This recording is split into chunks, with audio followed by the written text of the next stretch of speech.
ರಾಮಚಂದ್ರಗೌಡರನ್ನ ಭೇಟಿ ಮಾಡಿದ್ವಿ. ಒಂದ್ ಕಡೆ ಚುನಾವಣಾ ಕ್ಯಾಂಪೇನ್ ಆಗ್ತಿದೆ, ನೀವು ಕೂಡ ಕ್ಯಾಂಪೇನ್ ಮಾಡ್ತಿದ್ದೀರಾ, ಬೆಂಗಳೂರು ಉತ್ತರ ಲೋಕಸಭಾ ಕ್ಷೇತ್ರದಲ್ಲಿ ಒಂದು ಉತ್ಸಾಹದ ವಾತಾವರಣ ಕಾಣ್ತಾ ಇದೆ. ಎಲ್ಲ ಕಾರ್ಯಕರ್ತರು ಕೂಡ ಮನೆಯಿಂದ ಆಚೆ ಬಂದು ನಾವು ಓಡಾಡಬೇಕು, ಕೆಲಸ ಮಾಡಬೇಕು, ಬಹಳ ದೊಡ್ಡ ಅಂತರದಲ್ಲಿ ಗೆಲ್ಲಬೇಕು ಅನ್ನುವಂತ ಮಾತನ್ನ ಹೇಳ್ತಾ ಇದ್ದಾರೆ. ಅದೇ ರೀತಿ ಆಯಾಯ ಭಾಗದಲ್ಲಿ ಚಿಕ್ಕ ಪುಟ್ಟ ಅವರವರ ಬೂತ್ಗಳಲ್ಲಿ ಅವರವರ ವಾರ್ಡಲ್ಲಿ ಮೀಟಿಂಗ್ ಮಾಡೋದನ್ನು ಕೂಡ ಮಾಡ್ತಿದ್ದಾರೆ. ತುಂಬಾ ಆನಂದ ಆಗಿದೆ. ಇವತ್ತು ನಮ್ಮ ಹಿರಿಯರಾದ ನಮ್ಮೆಲ್ಲರಿಗೂ ಬೆಳೆಸಿರುವಂತ, ನಮ್ಮೆಲ್ಲರನ್ನ ಕೂಡ ರಾಜಕೀಯವಾಗಿ ಕೈ ಹಿಡಿದು ನಡೆಸಿರುವಂತ ಹಲವಾರು ರಾಜಕಾರಣಿಗಳಿಗೆ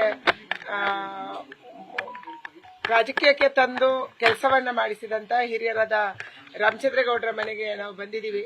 ಅವರ ಆಶೀರ್ವಾದವನ್ನು ಕೂಡ ನಾನು ಕೇಳಿದ್ದೀನಿ. ಈ ಭಾಗದಲ್ಲಿ ಬೇರೆ ಬೇರೆ ಜವಾಬ್ದಾರಿಯನ್ನು ಹೊತ್ತು ಒಬ್ಬ ಸಾಮಾನ್ಯ ಕಾರ್ಪೊರೇಟರ್ ಇಂದ ಹಿಡಿದು ದೊಡ್ಡ ಜಾಗದವರಿಗೆ ಬಂದು ಅವರೆಲ್ಲರನ್ನ ಬೆಳೆಸಿದ್ದಾರೆ ಅಂತ ಹಿರಿಯರ. ನಾನು ಫಸ್ಟ್ ಬೆಂಗಳೂರು ಬಿಜೆಪಿಗೆ ಬಂದಾಗ ನಮ್ಮೆಲ್ಲರಿಗೆ ಕೂಡ ಮಾರ್ಗದರ್ಶನ ಕೊಟ್ಟಂತವರು ಸನ್ಮಾನ್ಯ ಯಡಿಯೂರಪ್ಪನವರು, ರಾಮಚಂದ್ರಗೌಡರು, ಡಾಕ್ಟರ್ ವಿ.ಎಸ್. ಆಚಾರ್ಯ, ಎಂ.ಆರ್. ತಂಗಾ ಅವರು. ಇವತ್ತು ತಂಗಾ ಅವರು ಮತ್ತು ವಿ.ಎಸ್. ಆಚಾರ್ಯ ಅವರು ನಮ್ಮ ಜೊತೆಗಿಲ್ಲ. ಅದಕ್ಕಾಗಿ ದುಃಖ ಇದೆ. ಆದ್ರೆ ಶಂಕರಮೂರ್ತಿಗಳು ಇಂಥ 5 ಜನ ಯಾವಾಗಲೂ ಒಟ್ಟಿಗೆ ಇರುವವರು, ಒಟ್ಟಿಗೆ ಪಾರ್ಟಿ ಕೆಲಸ ಮಾಡುವವರು. ಇವತ್ತು ರಾಮಚಂದ್ರಗೌಡರನ್ನ ಭೇಟಿ ಮಾಡಿ ಖುಷಿಯಾಗಿದೆ. ಅವರ ಆಶೀರ್ವಾದ ಸಿಕ್ಕಿದೆ. ಖಂಡಿತ ನಮ್ಗೆ ವಿಶ್ವಾಸ ಇದೆ. ಅವರ ಎಲ್ಲರ ಕಾರ್ಯಕರ್ತರ ಆಶೀರ್ವಾದ, ಹಿರಿಯರ ಆಶೀರ್ವಾದದಿಂದ ಬೆಂಗಳೂರು ಉತ್ತರದಲ್ಲಿ ಸಂಸದ ಆಗುವಂತ ಒಂದು ಅವಕಾಶ ನನಗೆ ಸಿಗುತ್ತೆ ಅನ್ನುವಂತ ವಿಶ್ವಾಸ. ಅಸಮಾಧಾನಗೊಂಡಿದ್ದಾರೆ, ಅವರು ಕಾಂಗ್ರೆಸ್ ಆಫರ್ ಮಾಡ್ತಿದ್ದಾರೆ ಅನ್ನುವಂತ ಮಾತುಗಳು ಕೇಳಿ ಬರ್ತಿದೆ. ಇದೆಲ್ಲವೂ ಕೂಡ ಸುಳ್ಳು ಸುದ್ದಿಗಳು. ಯಾವುದೇ ಕಾರಣಕ್ಕೆ ಸದಾನಂದ ಗೌಡರು ಭಾರತೀಯ ಜನತಾ ಪಾರ್ಟಿ ಬಿಡುವ ಯೋಚನೆ ಕೂಡ ಮಾಡಲ್ಲ. ನಮ್ಮ ಹಿರಿಯರವರು ನಾನು ಮೊದಲ ದಿನ ಹೋದಾಗಲೇ ನಂಗೆ ಆಶೀರ್ವಾದ ಮಾಡಿದ್ದಾರೆ. ಅದಾದ ಮೇಲೆ KR-ಪುರಂ ಅಲ್ಲಿ ಮತ್ತು ಪುಲಕೇಶಿ ನಗರದಲ್ಲಿ ಬಂದು ಕಾರ್ಯಕರ್ತರನ್ನು ಉದ್ದೇಶಿಸಿ ಮಾತಾಡಿದ್ದಾರೆ.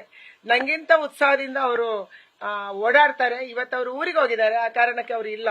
ಅವರು ವಾಪಸ್ ಬಂದ ಮೇಲೆ ಖಂಡಿತವಾಗಿ ನಮ್ಮ ಎಲ್ಲರ ಸಲುವಾಗಿ ಅವರು ಕೆಲಸ ಮಾಡ್ತಾರೆ. ಕೇವಲ ನಂದು ಅಲ್ಲ, ಅವರು ಮೈಸೂರಿಗೆ ಹೋದ್ರೆ ಅನುಕೂಲ ಆಗುತ್ತೆ. ಯಾಕಂದ್ರೆ ಕೊಡಗು ಹಿಂದೆ ಅವರು ರೆಪ್ರೆಸೆಂಟ್ ಮಾಡಿದ್ದಾರೆ. ಕೊಡಗಲ್ಲಿ ಅವರು MP ಇದ್ರು. ದಕ್ಷಿಣ ಕನ್ನಡಕ್ಕೆ ಆವಾಗ ಕೊಡಗಿತ್ತು, ಈಗ ಅದು ಮೈಸೂರಿಗೆ ಹೋಗಿದೆ. ಆಗ ಅವರು MP ಇದ್ರು ಧನಂಜಯ ಕುಮಾರ್ ಆದ ಮೇಲೆ. ಈ ರೀತಿ ಎಲ್ಲ ಭಾಗದಲ್ಲಿ ಕೂಡ ಪಕ್ಷ ಅವರನ್ನ ಕೆಲಸ ಮಾಡಿಸುತ್ತೆ ಮತ್ತು ಅವರು ಪಕ್ಷಕ್ಕಾಗಿ ಕೆಲಸ ಮಾಡ್ತಾರೆ ಅನ್ನುವಂತ ವಿಶ್ವಾಸ. ಕಾಂಗ್ರೆಸ್ ನಾಯಕರು ಅವರನ್ನ ಸಂಪರ್ಕ ಮಾಡಿದ್ದಾರೆ. ಇದೆಲ್ಲವೂ ಸುಳ್ಳು. ಕಾಂಗ್ರೆಸ್ ಅವರು ಏನೋ ಸಂಶಯವನ್ನ ಬಿತ್ತಿ ಹಾಕುವಂತ ಒಂದು ಕೆಲಸವನ್ನ ಮಾಡ್ತಾ ಇದ್ದಾರೆ. ಕಾಂಗ್ರೆಸ್ ಅವರಿಗೆ ಅಭ್ಯರ್ಥಿಗಳಿಲ್ಲ. ಕಾಂಗ್ರೆಸ್ ಅಲ್ಲಿ ಒಳಜಗಳ ಇದೆ. ಇದನ್ನ ಮರೆಮಾಚಕ್ಕೆ ಇವತ್ತು ಭಾರತೀಯ ಜನತಾ ಪಾರ್ಟಿಯ ಆ ನಾಯಕ ಬರ್ತಾರೆ, ಈ ನಾಯಕ ಬರ್ತಾರೆ, ಅವರನ್ನು ಮಾತಾಡಿಸಿದೀವಿ, ಇವರನ್ನು ಮಾತಾಡಿಸಿದೀವಿ ಅನ್ನುವಂತ ಸುದ್ದಿಯನ್ನ, ಸುಳ್ಳು ಸುದ್ದಿಯನ್ನು ಬಿಡುವಂತ ಕೆಲಸ ಇವತ್ತು ಕಾಂಗ್ರೆಸ್ ಮಾಡ್ತಾ ಇದೆ. ನ್ಯೂಸ್ ಫಸ್ಟ್, ನಿರ್ಭೀತಿಯಿಂದ ನಿಮ್ಮ ಪರವಾಗಿ.